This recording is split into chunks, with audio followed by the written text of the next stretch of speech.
मैं दुनिया का सबसे दयनीय विलेन हो सकता हूँ। मुझे बस इतना करना है कि नायक के हाथों मारे बिना फिनाले तक छिपकर रहना है और मुझे $1 अरब मिल जाएंगे। लेकिन किसे पता था कि नायक का हरम हर दिन मेरे इर्द गिर्द मंडराने लगेगा। क्या वे मुझे और जल्दी मरवाने की कोशिश कर रहे हैं? और ये सब इसलिए हो रहा है क्योंकि वे मेरे विचार सुन सकते हैं। एक ऐसा तथ्य जिससे मैं पूरी तरह अनजान हूँ।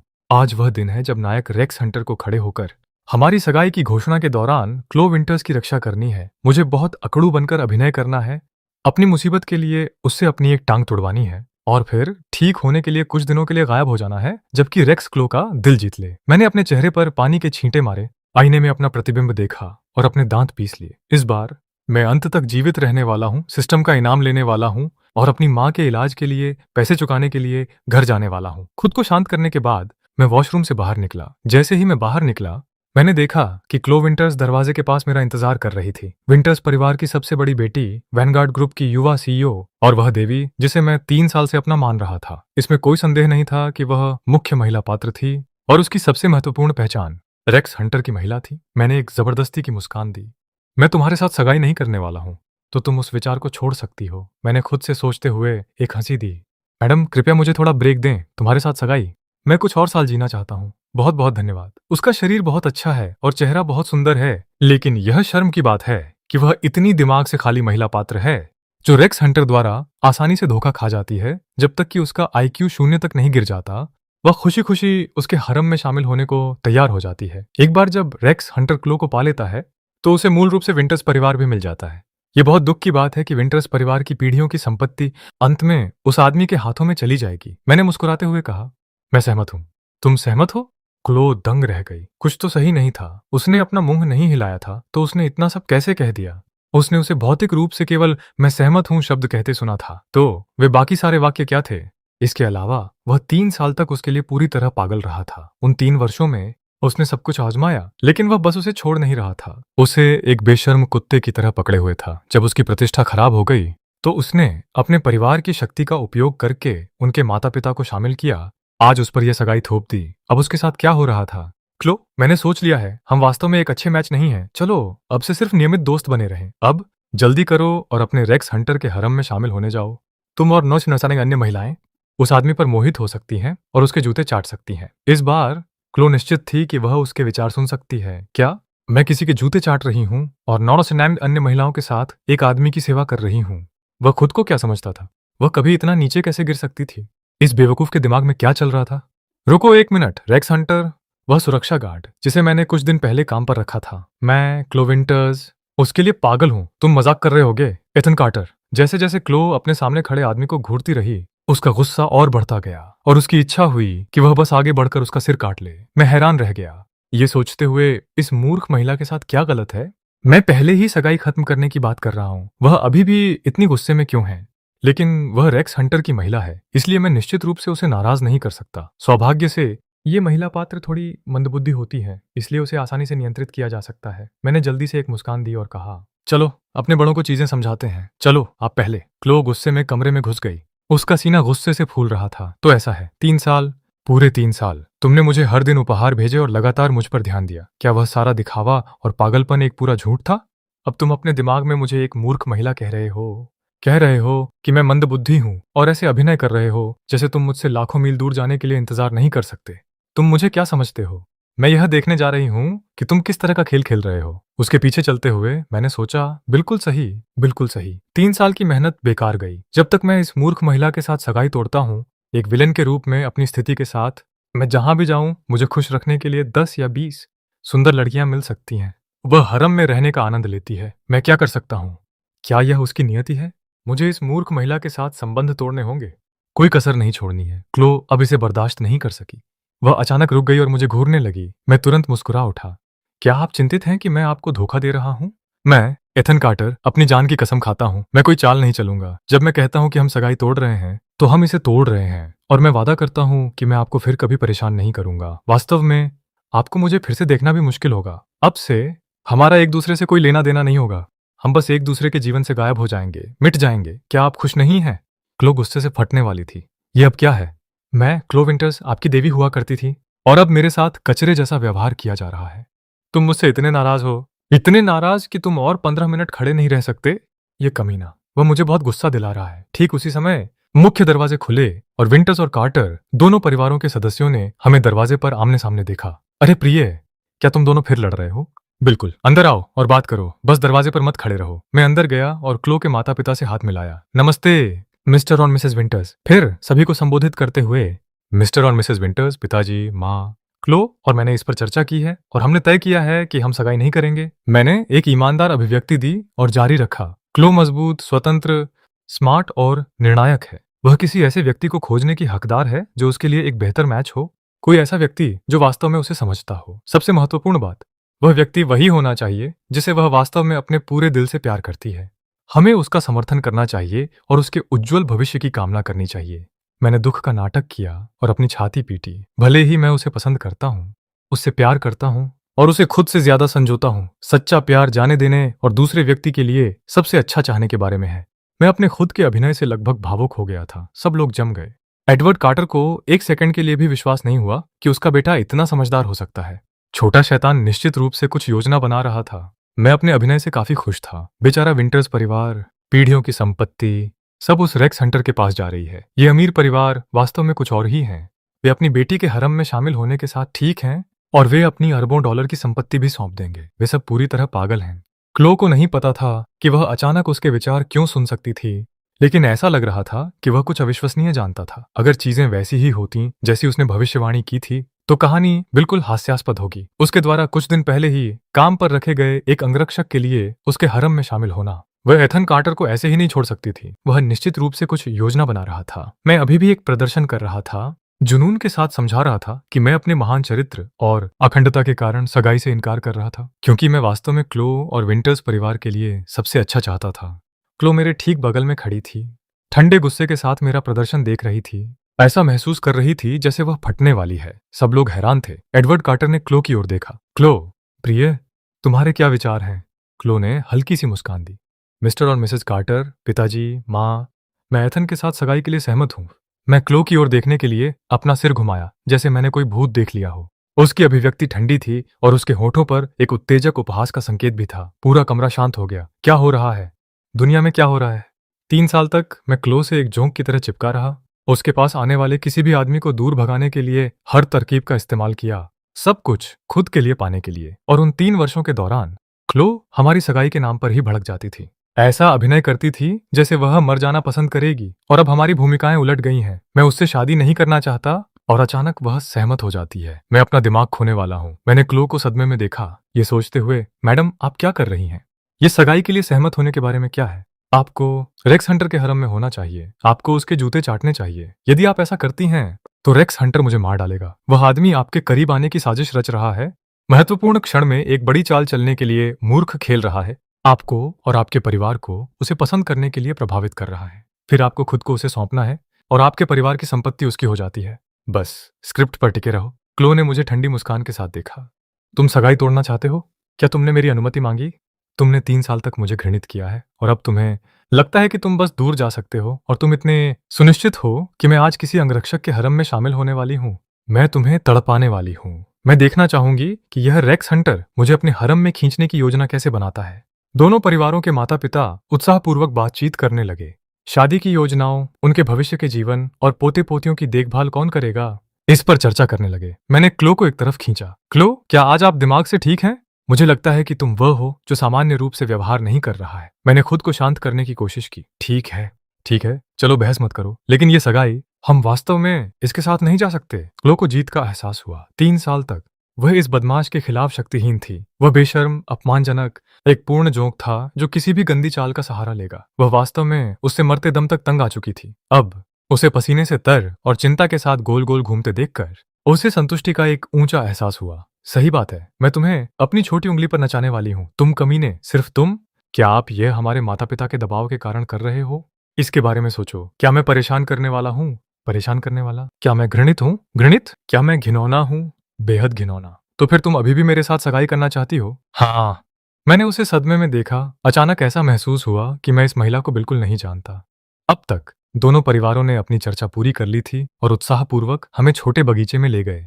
मेरा दिमाग पूरे समय पूरी तरह खाली था। क्लो के साथ मंच पर खड़े होकर मैं अभी भी सोच रहा था, क्या ये वही नहीं है? क्या मैं बर्बाद हो गया हूँ?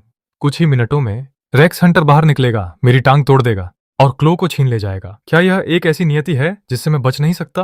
भले ही मुझे पता है कि क्या होने वाला है, क्या मैं इसे रोकने में शक्तिहीन हूँ? क्लो इतनी अजीब तरह से व्यवहार कर रही है, क्या वह मुझसे नफरत नहीं करती? आज क्या हो रहा है? क्लो ने अपनी आंखें सिकोड़ी, मेरे विचारों को सुनते हुए, और भी हैरान महसूस किया। न केवल वह इस आदमी की आंतरिक आवाज सुन सकती थी, बल्कि वह यह भी जानती थी कि आगे क्या होने वाला है। क्या रेक्स हंटर वास्तव में खड़ा होगा और आपत्ति करेगा? कुसुम क्लो। विशिष्ट अतिथि कार्टर और विंटर्स परिवारों की ओर से मैं आज यहाँ कुछ महत्वपूर्ण समाचारों की घोषणा करने के लिए हूँ। कार्टर परिवार के सबसे बड़े बेटे एथन कार्टर और विंटर्स परिवार की सबसे बड़ी बेटी क्लो विंटर्स अगले महीने की 10 तारीख को अपनी सगाई समारोह आयोजित करेंगे। मुझे आपत्ति है। ठीक उसी समय एक सुरक्षा गार्ड भीड़ से बाहर निकला। ये उपन्यास का आधिकारिक पुरुष नायक रेक्स हंटर था। एमसी ने उसकी ओर देखा। कोई इस निम्न स्तरीय सुरक्षा गार्ड को यहां से बाहर निकालो। जिस पल मैंने रेक्स हंटर को देखा, मेरे पैर जेली बन गए और मैंने स्वाभाविक रूप से एक कदम पीछे ले लिया। क्लो ने मुझे देखा। वह पूरी तरह से हैरान थी। वह सही था। रेक्स हंटर एमसी के पास गया, जिसने उसे दूर धकेलने की कोशिश की। केवल मंच से नीचे फेंक दिया गया। रेक्स हंटर, तुम क्या कर रहे हो? रेक्स ने क्लो के कंधों को दोनों हाथों से पकड़ लिया। क्लो, चिंता मत करो, मैं कभी भी किसी को तुम्हें इसमें मजबूर करने की अनुमति नहीं दूंगा। तुम्हारी नियति तुम्हारे अपने हाथों में होनी चाहिए। स्पष्ट रूप से यदि कथानक योजना के अनुसार गया होता, जिसमें मैं एक बेशर्म कीट हूं, कार्टर अपनी शक्ति का उपयोग कर रहे हैं और उसके अपने माता पिता इस सुविधा की शादी के लिए धक्का दे रहे हैं, तो क्लो हैरान होती और रेक्स हंटर के हस्तक्षेप से प्रभावित होती। इस अंगरक्षक ने वास्तव में कुछ दिन पहले एक घटना के दौरान असाधारण प्रदर्शन किया था। उसके कौशल ने उसे अपना व्यक्तिगत अंगरक्षक बनाने के लिए काफी प्रभावित किया था। पिछले कुछ दिनों में उसके बारे में उसकी राय लगातार सुधर रही थी, लेकिन मेरी मानसिक टिप्पणी के साथ एक प्रस्तावना प्रदान करने के साथ पूरी स्थिति अलग महसूस हुई। अब क्लो ने उसे केवल एक योजनाकार के रूप में देखा, जिसने उसके परिवार की संपत्ति के खिलाफ साजिश रचने के लिए उसके करीब आने की कोशिश की थी। वह कपटी और घिनौना था, यहां तक कि मुझसे भी ज्यादा घिनौना। क्लो ने उसके हाथ झटक दिए। रेक्स हंटर, तुम सिर्फ मेरे अंगरक्षक हो, मेरे परिवार के मामले तुम्हारे बस के नहीं हैं। क्लो, मुझे पता है कि तुम डरी हुई हो, लेकिन चिंता मत करो, मेरे यहाँ आज होने के साथ कोई भी तुम्हें इस शादी के लिए मजबूर नहीं कर सकता। मैंने सिर हिलाया। बिल्कुल, तुम बहुत प्रभावशाली हो, तुम्हारे पास कहने के लिए बहुत अधिक धर्मी शब्द होने चाहिए, है ना? चलो, महान टाइटन के रूप में तुम्हें हर किसी को यह बताने की जरूरत है कि तुम न्याय के पक्ष में हो। शो शुरू होने दो। एस्पेन के 4 महान परिवार वैध माध्यमों से लाभ कमाने के बजाय तुम व्यावसायिक गठबंधन के लिए एक युवा महिला की खुशी का त्याग करने का सहारा लेते हो। क्या तुम्हें शर्म नहीं है? क्या तुम क्लो की खुशी की परवाह भी करते हो? मैंने पीछे से रेक्स हंटर के लिए ताली बजाई। सुंदर। क्लो, अब तुम्हारी बारी है। मेरे लिए रो। उसने इसे इतना गहरा रखा है, यह अविश्वसनीय है यदि आप प्रभावित नहीं हैं। गंभीरता से बस रो।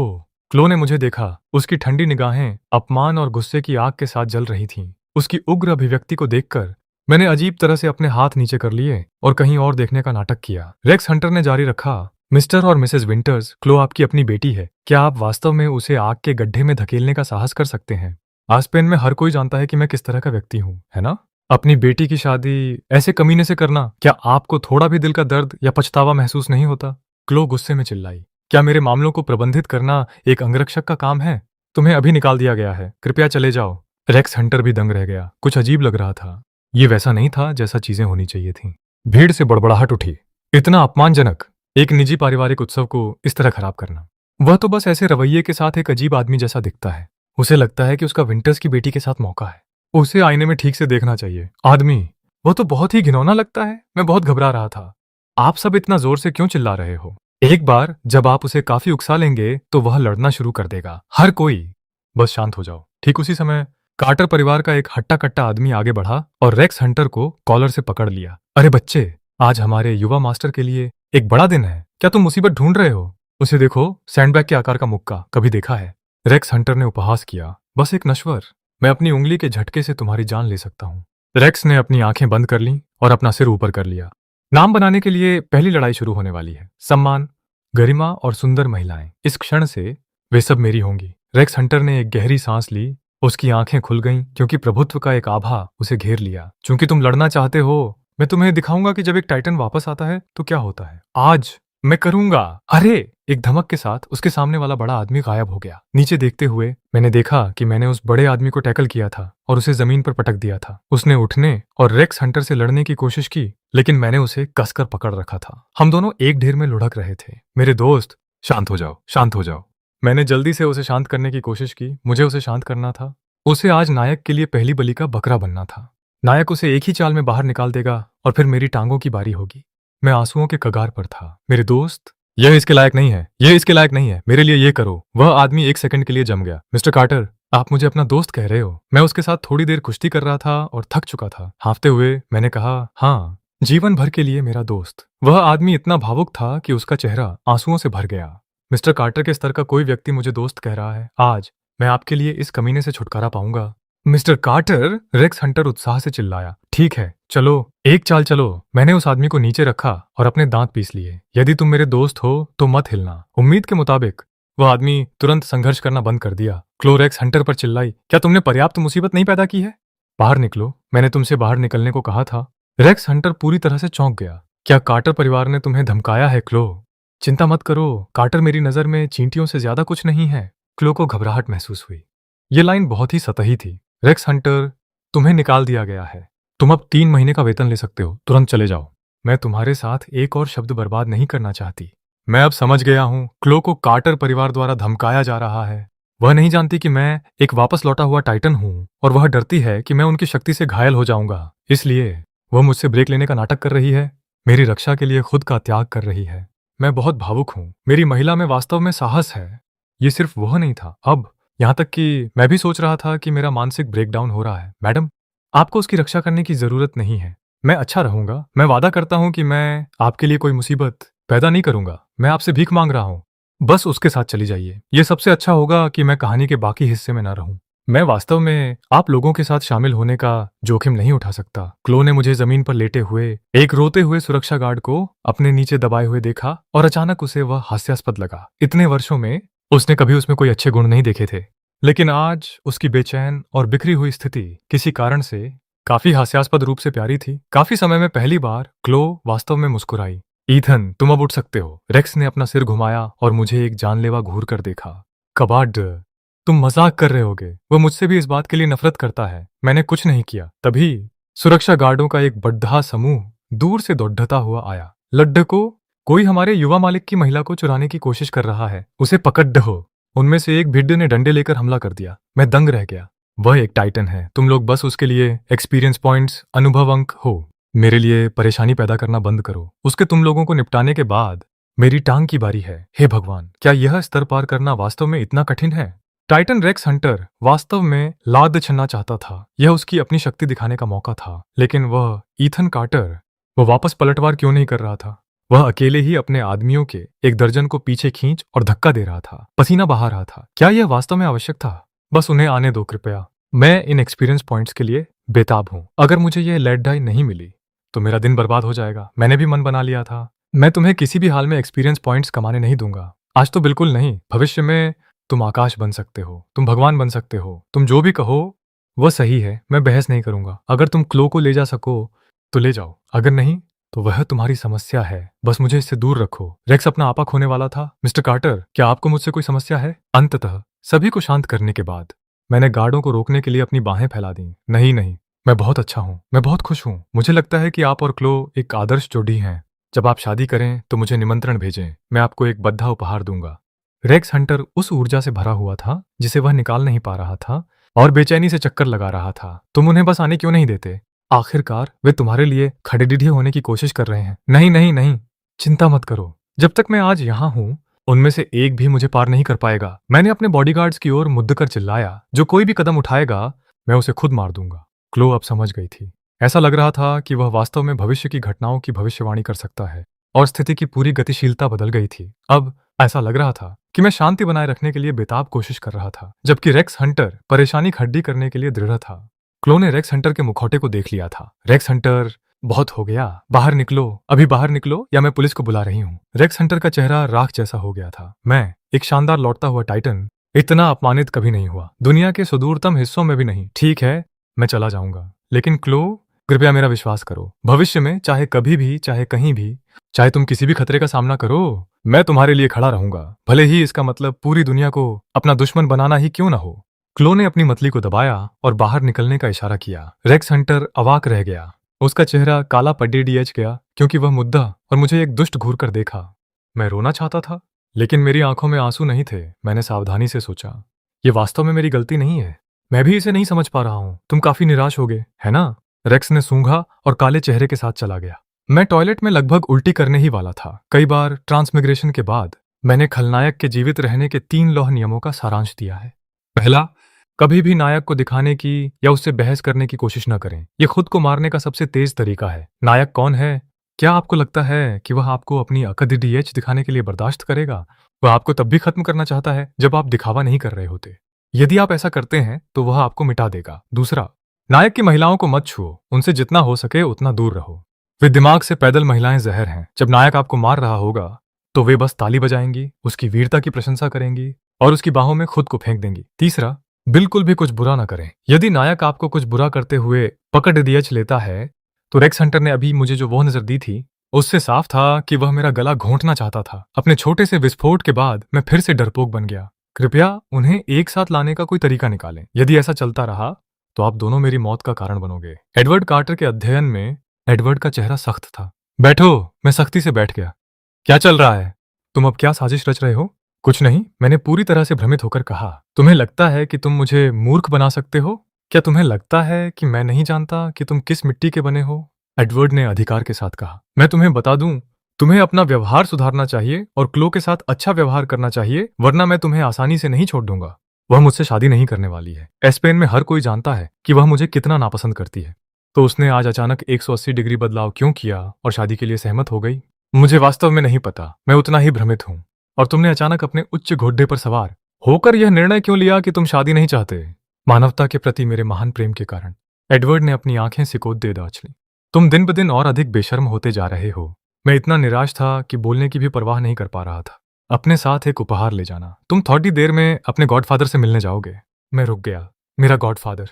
एस्पेन के 4 प्रमुख परिवार हैं, कार्टर, एंडरसन, स्टर्लिंग और विंटर्स। कार्टर सबसे शक्तिशाली हैं। उसके बाद एंडरसन और स्टर्लिंग आते हैं। विंटर परिवार हाल के वर्षों में खराब प्रबंधन के कारण लगभग ढह गया था। सौभाग्य से क्लो ने संकट के बीच में कमान संभाली। 2.5 साल तक अथक परिश्रम किया ताकि लाभ कमाया जा सके और परिवार के व्यवसाय को स्थिर किया जा सके। उन्हें दिवालियापन से बचाया। इसीलिए विंटर परिवार इस शादी के लिए इतना उत्सुक है। ऐसा नहीं है कि वे मेरे चरित्र के बारे में नहीं जानते, लेकिन अभी एस्पेन में केवल कार्टर परिवार ही है जो उन्हें बचाने की क्षमता और इच्छा रखता है। इसलिए अपने परिवार के हितों के लिए उन्हें इस शादी से गुजरना ही पड़ेगा, भले ही वे गुप्त रूप से मुझे नीची नजरों से देखते हों। यह इस किताब का हास्यास्पद हिस्सा है। मेरा खलनायक व्यक्तित्व लगभग पूर्ण है। लंबा, धनी परिवार से कम उम्र में सफल, प्रतिभाशाली, कार्टर कॉरपोरेशन को व्यापार की दुनिया में उतार चढ़ाव से निकालते हुए। लेकिन यह आदमी जो वास्तविक दुनिया में खाद्य श्रृंखला में सबसे ऊपर होगा, वह महिला नायक क्लो विंटर्स के लिए कुछ भी नहीं है। सब कुछ इस तरह से सेट किया गया है ताकि नायक द्वारा मुझे रौंदे जाने पर यह अधिक संतोषजनक हो। खलनायक जितना उत्कृष्ट होगा, नायक के लिए उसे कुचलना उतना ही संतोषजनक होगा। जीवित रहने के लिए मुझे नायक के साथ सभी संघर्षों से बचना होगा और मुख्य संघर्ष क्लो के साथ मेरा रिश्ता है। मुझे उससे बहुत बहुत दूर रहना होगा। जब तक मैं फिनाले अंत तक पहुंच सकता हूं, मैं एक बड़े इनाम के साथ अपनी वास्तविकता में लौट सकता हूं, अमीर और सुंदर बन सकता हूं, अपने पहले प्यार से शादी कर सकता हूं, जीवन की ऊंचाइयों तक पहुंच सकता हूं और अपनी मां की बीमारी का भी इलाज कर सकता हूं। कार्टर परिवार लंबे समय से स्पेन में काम कर रहा है और एंडरसन, स्टर्लिंग और विंटर्स परिवारों के साथ अच्छे संबंध हैं। मेरे पिता एडवर्ड एंडरसन परिवार के पितृसत्ता के विशेष रूप से करीब हैं, यहां तक कि उनके गॉडसन बन गए हैं, जो उन्हें मेरा गॉडफादर बनाता है। हाल ही में मेरे गॉडफादर मिस्टर एंडरसन बिस्तर पर पड़ी दिए हैं। कार्टर परिवार के सभी लोग उनसे मिल चुके हैं, सिवाय मेरे चंचल आवारा के। मैं बस उपहार छोड़ दूंगा, नमस्ते कहूंगा और फिर वहां से निकल जाऊंगा। हाँ, यही योजना है एंडरसन एस्टेट। मैं बूढ़े आदमी के बीमार कमरे में गया और कुछ छोटी मोटी बातें की। जैसे ही मैं बाहर निकलने का बहाना खोजने की कोशिश कर रहा था, बटलर अंदर आया और घोषणा की, सर, स्टर्लिंग परिवार की युवा महिला यहाँ है। युवा मास्टर भी वापस आ गए हैं और वह अपने साथ किसी को लाए हैं, एक कथित चमत्कारिक डॉक्टर। मिस्टर एंडरसन हैरान थे। क्या क्रिस्टल स्टर्लिंग पहले से ही एक प्रसिद्ध चिकित्सा विशेषज्ञ नहीं है? मार्क एक और चमत्कारिक डॉक्टर क्यों लाएगा? खैर, उन सभी को अंदर आने दो। जब मैंने वो सुना तो मैंने मन ही मन कोसा, धत तेरे की सिस्टम, क्या तुम मेरे साथ मजाक कर रहे हो? मैं इससे भी नहीं बच सकता। ये स्पष्ट रूप से बात का प्लॉट पॉइंट है। क्रिस्टल स्टर्लिंग उसे ठीक करने में विफल रहने वाली है, जिससे मिस्टर एंडरसन मौत के कगार पर पहुंच जाएंगे। फिर रेक्स हंटर दिन बचाने के लिए कदम उठाएगा और क्रिस्टल उसके कुशल चिकित्सा कौशल से इतनी प्रभावित होगी कि उसे उससे प्यार हो जाएगा। मिस्टर एंडरसन सदा के लिए आभारी रहेंगे, जो बाद में रेक्स हंटर, एंडरसन की बेटी और प्रतिभाशाली क्रिस्टल स्टर्लिंग के बीच रोमांस की ओर ले जाएगा। इस कहानी में मेरी कोई भूमिका नहीं है। मैं यहाँ क्या कर रहा हूँ? ये मुझे भागने का समय भी नहीं दे रहा है। मैं जल्दी से खड़ी डिडिया हो गया। गॉडफादर, आप थोड़ा आराम करें। मुझे कंपनी में कुछ जरूरी काम है, इसलिए मुझे जाना होगा। तुम मत जाओ। धत तेरे की। बूढ़े मिस्टर एंडरसन मुझे बहुत ज्यादा पसंद करते हैं, लेकिन मैं उनके लिए कुछ ज्यादा महसूस नहीं करता। कथानक के अनुसार मुझे बाद में बूढ़े आदमी के विश्वास का फायदा उठाकर एंडरसन परिवार को बर्बाद करना है। फिर रेक्स हंटर उन्हें बचाने और मुझे फिर से दंडित करने के लिए उभरेगा। लेकिन उससे पहले मिस्टर एंडरसन मुझ पर पूरा भरोसा करते हैं। बेशक, अगर वह मुझ पर भरोसा नहीं करते तो मैं उन्हें कैसे बर्बाद कर सकता था? और अगर मैं उन्हें बर्बाद नहीं करूंगा तो रेक्स हंटर के पास मुझे दंडित करने का कारण कैसे होगा? और अगर रेक्स हंटर मुझे दंडित नहीं करेगा तो वह क्रिस्टल स्टर्लिंग और एंडरसन लाडिस्की का दिल कैसे जीत सकता है? नायक को लड्डिचकियों को पाना होगा। क्या मुझे एक क्लासिक खलनायक के रूप में नायक की रोमांटिक जीत में योगदान देना है? मैं इनकार करता हूं। मैं आंतरिक रूप से चिल्लाया। मैं भाग्य को चुनौती दूंगा। मेरा भाग्य मेरे अपने नियंत्रण में है। मैंने बाहर निकलने के लिए एक पीछे का दरवाजा ढूंढा। मिस्टर एंडरसन ने मुझे पकड़ डीएच रखा था और मैंने एक जबरन मुस्कान के साथ उसका हाथ हटाने की कोशिश की। गॉडफादर, आप ठीक हो जाएंगे। मुझे जाना है। छोड़ दो, जहां कोई देख ना सके ऐसे कोण से। मैंने बूढ़े आदमी के हाथ पर थप्पड़ मारना शुरू कर दिया। छोड़ दो, छोड़ दो, छोड़ दो। तुम क्यों नहीं छोड़ दे रहे हो? तभी क्रिस्टल स्टर्लिंग अंदर आई। ईथन कार्टर, मिस्टर एंडरसन आपको सबसे ज्यादा पसंद करते हैं और आप केवल 5 मिनट के बाद ही जाने की कोशिश कर रहे हैं।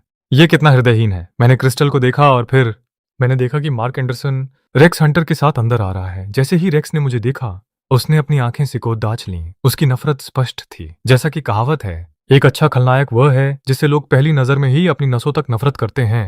मैंने क्रिस्टल स्टर्लिंग की ओर देखा। क्या उत्तम युवा महिला है?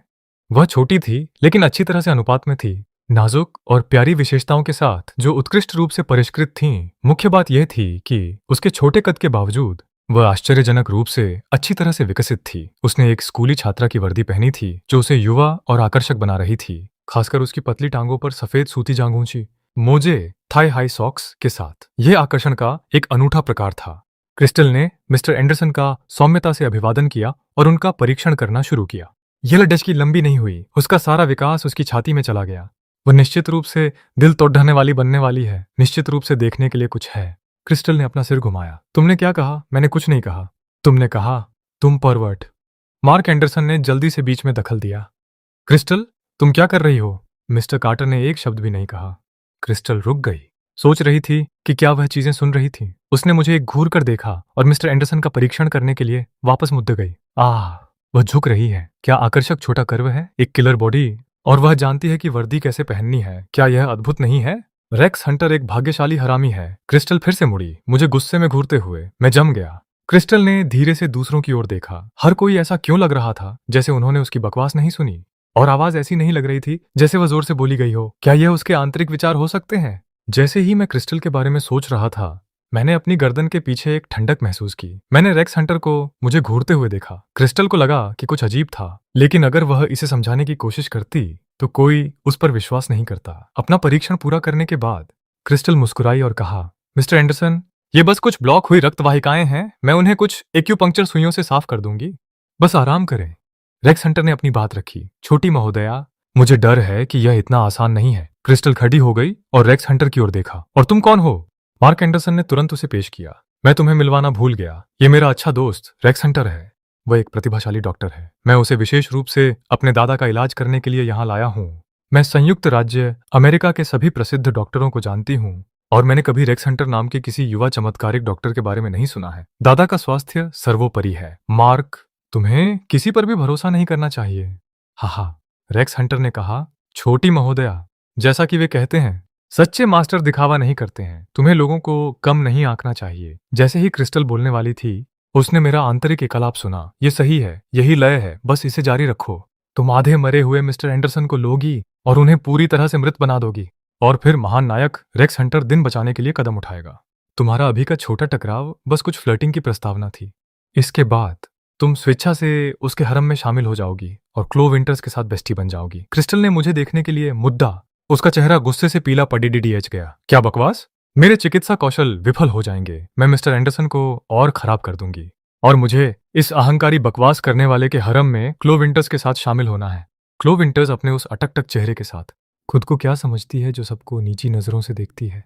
वह बहुत कष्टप्रद है। मैं उसके साथ हरम में। अपना मुंह बंद करो। मैं दंग रह गया। हर कोई दंग रह गया। मैंने रेक्स हंटर की ओर इशारा किया। वह वहां है। मैं तुमसे बात कर रहा हूं। मैं रोने वाला था। मैंने एक भी शब्द नहीं कहा। किसी से भी पूछ लो। रेक्स जोर से हंस पड़ा। छोटी महोदया, मुझे डर है कि इस पूरे देश में नहीं, पूरी अमेरिका में कोई भी बूढ़े आदमी की बीमारी का इलाज नहीं कर सकता सिवाय मेरे, रेक्स हंटर के। क्रिस्टल इन दोनों से पागल होने वाली थी। एक उसके सिर में लगातार बड़बद्धा रहा था और दूसरा जोर से व्यंग्यात्मक और लंबी बातें कर रहा था। हर एक दूसरे से ज्यादा कष्टप्रद था। जब मैं एक्यूपंक्चर कर रही हूं तो मुझे तुम दोनों को शांत रहने की जरूरत है। क्रिस्टल ने हम दोनों पर एक घूर कर देखा और फिर मिस्टर एंडरसन का इलाज करने पर ध्यान केंद्रित करना शुरू कर दिया। मैंने कमरे के पिछले हिस्से से अपना सिर हिलाया। क्या अफसोस है। 9 नीडल्स तकनीक एक बेहतर तरीका है, लेकिन छोटी महोदया बहुत रूढ़िवादी हो रही हैं। 2 प्रमुख एक्यूपॉइंट से बच रही हैं। ये चूक ही है जो मिस्टर एंडरसन को यमराज को नमस्ते कहने के लिए प्रेरित करेगी। मैं बस रेक्स हंटर के महत्वपूर्ण क्षण में कदम रखने और दिन बचाने का इंतजार करूंगा और क्रिस्टल के उसके प्रति पूरी तरह से विस्मय में होने का इंतजार करूंगा। क्या अफसोस है, इतनी कम उम्र में प्रसिद्ध एक प्रतिभाशाली युवा डॉक्टर रेक्स हंटर के हरम में समाप्त होने वाली है। क्रिस्टल का दिल एक धड़कन चूक गया। यह झटकेबाज वास्तव में चिकित्सा के बारे में जानता है। उसने जानबूझकर सबसे कोमल सुई विधि का उपयोग किया था और 2 सबसे खतरनाक एक्यूपॉइंट से बची थी। और वह बता सकता था वह चिकित्सा के बारे में इतना जानकार कब से हो गया। निश्चित रूप से मिस्टर एंडरसन ने अचानक हिंसक रूप से खांसना शुरू कर दिया। उसका शरीर बेकाबू होकर कांपने लगा। उसके मुंह के कोने से खून टपकने लगा और उसकी आंखें पीछे की ओर घूमने लगीं। मार्क एंडरसन चिल्लाया, दादा! दादा, क्रिस्टल, तुमने क्या किया? यह एक आपदा है। क्रिस्टल का चेहरा पीला था, लेकिन अब वह समस्या की जड़डेच समझ गई थी। रेक्स हंटर ने नाटकीय रूप से अपना हाथ लहराया और अपनी विशेष सुई निकाली। छोटी महोदया, एक तरफ हट जाओ। मैं बूढ़े आदमी को मौत से वापस लाऊंगा, क्रिस्टल ने मजबूती से कहा। दादा अभी भी जीवित हैं। फिर एक सुई ली और सीधे एक महत्वपूर्ण एक्यूपॉइंट में डाल दी। जैसा कि अपेक्षित था, उस एक सुई के साथ मिस्टर एंडरसन की स्थिति तुरंत स्थिर हो गई, हालांकि वह बेहोश ही रहा।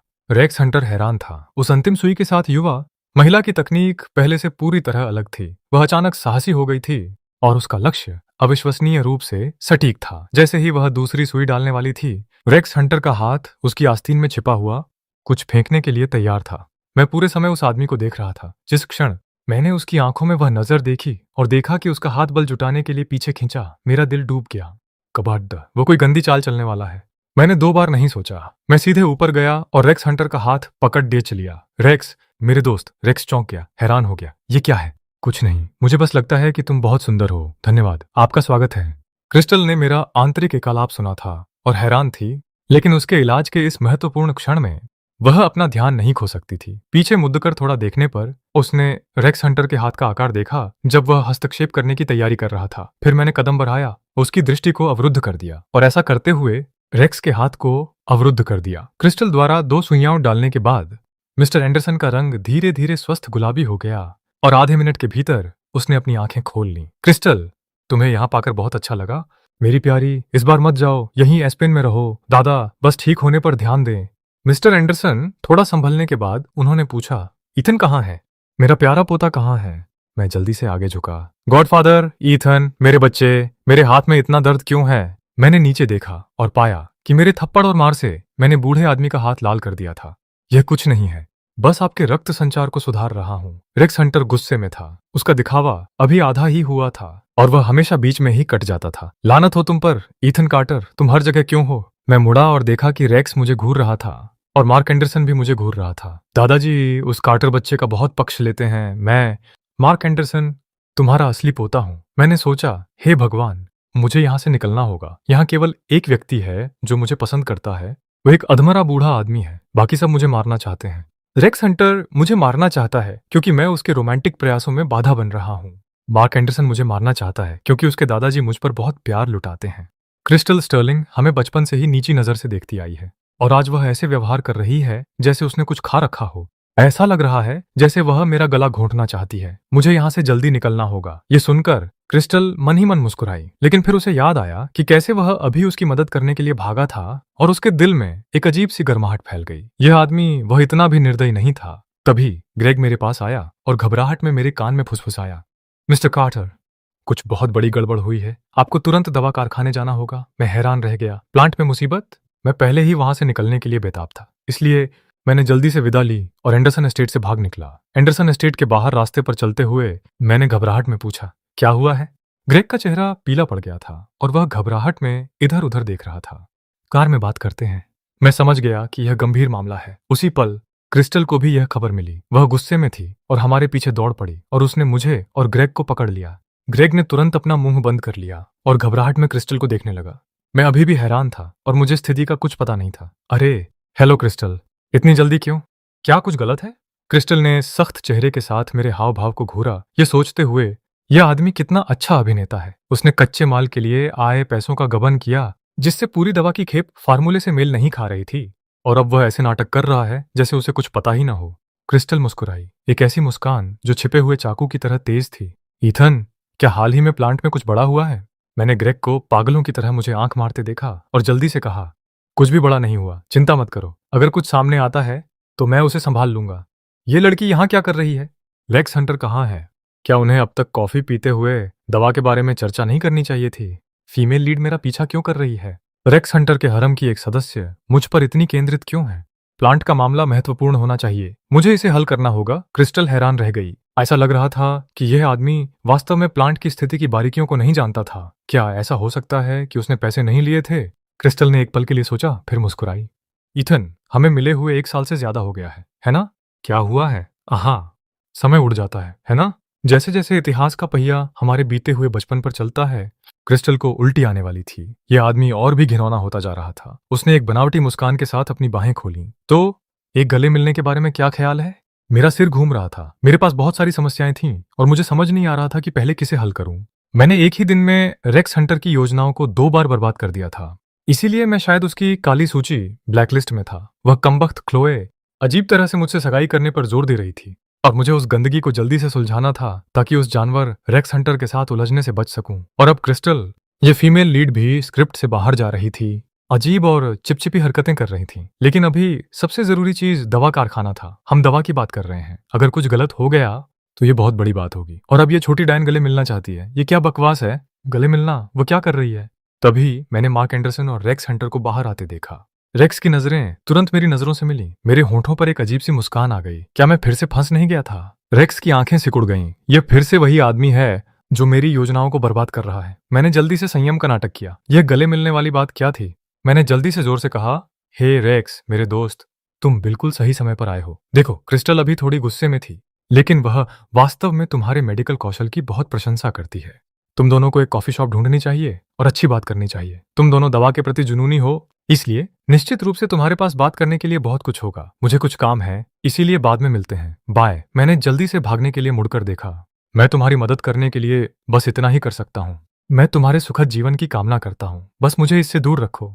तुम दोनों एक दूसरे के लिए बने हो और मैं बस एक कचरा हूँ। ठीक है, मुझे अभी जाना है, वरना रेक्स हंटर मुसीबत शुरू कर देगा। क्रिस्टल ने रेक्स हंटर की ओर पीछे मुड़कर देखा, तिरस्कारपूर्ण तरीके से नाक सिकोड़ी और फिर मुड़कर मेरी शर्ट का कोना पकड़ लिया। ईथन, मत जाओ। जब से हम छोटे थे, क्या तुमने मुझे जाने से पहले हमेशा गले नहीं लगाया है? मैंने इस छोटी सी लड़की को सदमे में देखा तो मेरी आंखें फटी की फटी रह गईं।